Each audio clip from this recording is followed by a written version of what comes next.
Falënderimet dhe lavdërimet i takojnë Allahut xhelle xhelaluhu, atë falenderojmë dhe vetëm prej tij ndihmë dhe falje kërkojmë. Salavatet mbi pejgamberin alayhis salam, familjen e tij, shokët e tij dhe të gjithë ata të cilët trasojnë rrugën e tij deri në ditën e gjykimit. E me pastaj të ndershëm vëllezër. Në fillim të këtij muaji kemi filluar ta trajtojmë një temë, e me pastaj jemi stopuar si rezultat i dy datave me rëndësi, që ishin fjala është për Isran dhe Mirazhin, e me pastaj dhe javën e kaluar vlera muajit Shaban. Në fillim të këtij muaji kemi filluar ta trajtojmë temën Islami është fe e vlerave universale. Dhe në saje të këtyre vlerave jemi mundu të trajtojmë çështje të cilat janë të rëndësisë së veçantë, ose thënë më mirë, kemi trajtuar koncepte mbi të cilat ndërtohen vlerat universale. Dhe sigurisht se ju kujtohet që i kemi trajtuar në mes tjerash 6 koncepte mbi të cilat ndërtohen vlerat. Kemi trajtuar se si shoqërit e trajtojnë faktorin njeri, koncepti si shoqërit e trajtojnë faktorin njeri, si shoqërit e trajtojnë jetën në tërësi, si shoqërit e trajtojnë kohën në tërësi, si shoqërit e trajtojnë religionin, fen në tërësi, si shoqërit e trajtojnë diturien në tërësi, dhe kemi trajtu se si shoqërit e trajtojnë njëra tjetrën. Këto janë koncepte mbi të cilat ndërtohen vlerat të ndershëm vëllezër. Dhe këto vlera i tejkalojnë dimensionet individuale. Pra, mbi këto koncepte ndërtohen vlerat individuale, familjare, shoqërore, ndërtohen koncepte të vlerave shpirtërore, psikosociale, emocionale, ekonomike e të gjitha të porave të jetës.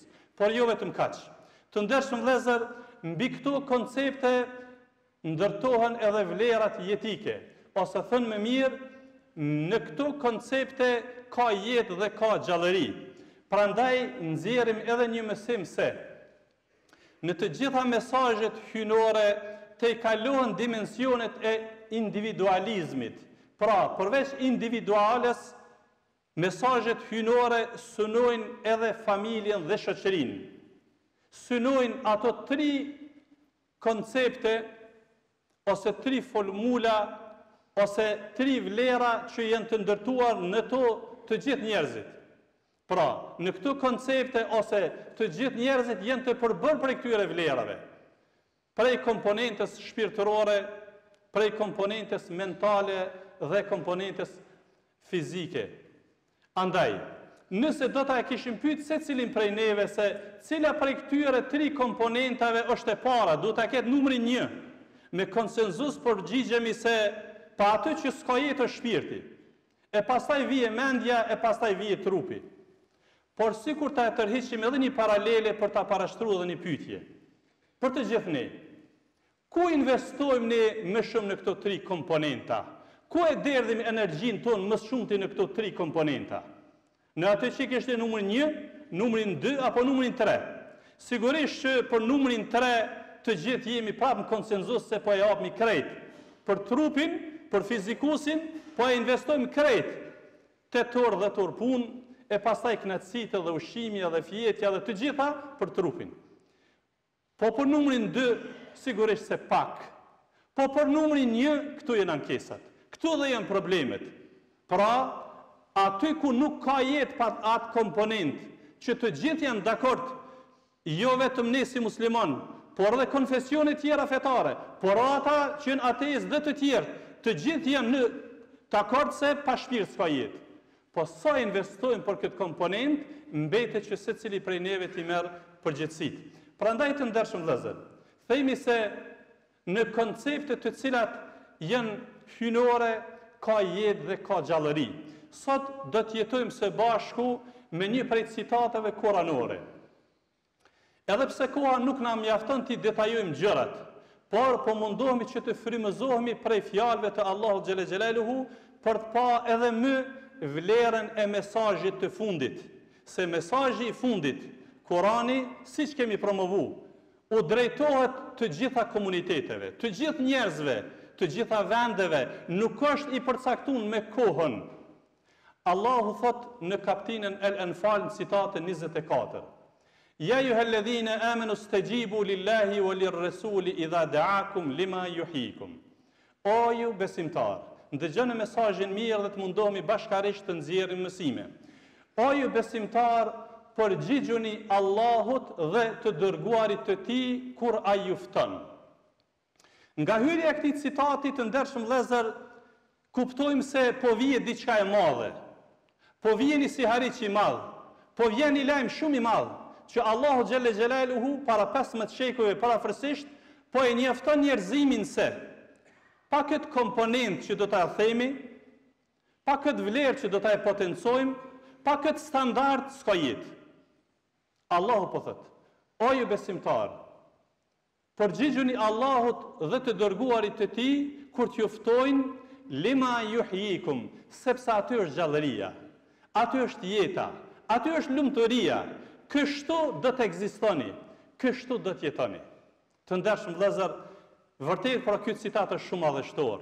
Dhe ky citat dhe të ngjashëm kërkojnë studim, kërkojnë qasje më ndryshe, kërkojnë një pushimore të jetës për të medituar se a thua vallë, komponenta e parë pa të cilën nuk ka jetë, pse njerëzit po vujnë shumë për te?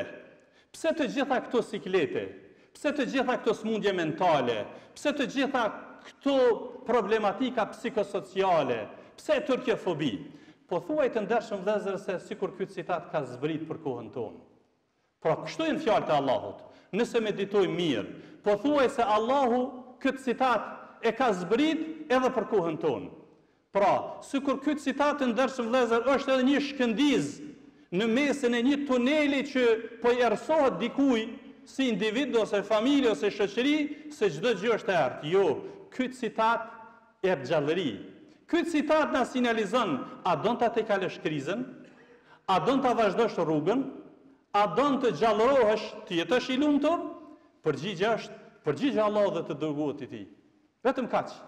Pra të ndershëm vëllezër, në përgjigje të ndaj Allahut, kërkesave të Allahut, të gjitha normat.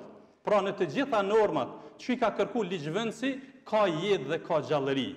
Çdo kun pra ku thret Allahu dhe i dërguari i tij për të promovuar një vlerë, për të ndërtuar diçka, dije se aty ka gjallëri, me te gjallërohesh. Po i marrni disa shembuj të jetës së përditshme. Pra, Allahu na thret për të adhuruar Allahun. Po a ka gjallëri më të madhe për shpirtin, për mendjen dhe trupin se sa me adhuru krijuesin? Po nëse një krijes, një njeri, nuk e njeh krijuesin e tij, si ka mundësi ai të jetoj i lumtur? Si ka mundësi të jetoj komplet i gjallë? Sigurisht se i mungon komponenta e parë. Sigurisht se ka ankesë shumë për komponentën e parë. Shumë i ankohet anës shpirtërore. E pastaj e kaplon fobia dhe frika, edhe ankthi edhe stresi, edhe problemet kompulsive e pastaj deri në depresion. Sepse është mungesë e diçka që është hyjnore.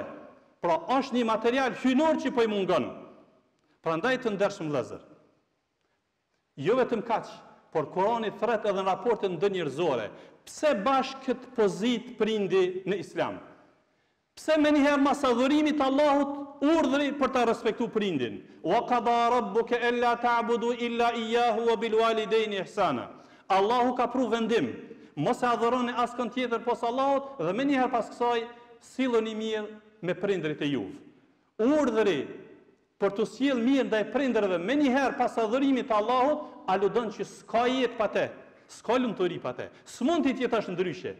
Andaj kuptohet këtë mesazh kësaj se Allahu ja ka caktuar vendin prindit, pse? Se ai është tërësia jote. Ai krejt çka ka për ty e ka dhënë, krejt çka ka, edhe mallin, pra pasurinë, po madje edhe ndjenjat e tij. Madje edhe për ty është lodh. E mos pyet pastaj për nonën, mos pyet për nonën. Edhe në gjumë, edhe qut, edhe duke përgatitur ushqim, edhe duke u fal, edhe në rrugë, edhe çdo kund bashkë me ty. Atëra nuk e meriton këtë vend? Por jo vetëm kaq. Edhe atyri që Islami u ka përcaktuar një pozitë ndoshta më turt se kjo, meritojnë vlerë. Pra, edhe ata që ta kanë mësuar një shkronjë, edhe ata të cilët kanë edukuar mësuesit, hoxhallarët, dietarët, profesorët, të cilët kanë edukuar, pra, edhe ndëgjushmërinë e tyre dhe në respektin e tyre ka jetë dhe ka gjallëri. Të ndershëm vëllezër, kësaj ndërtohen vlerat në Islam.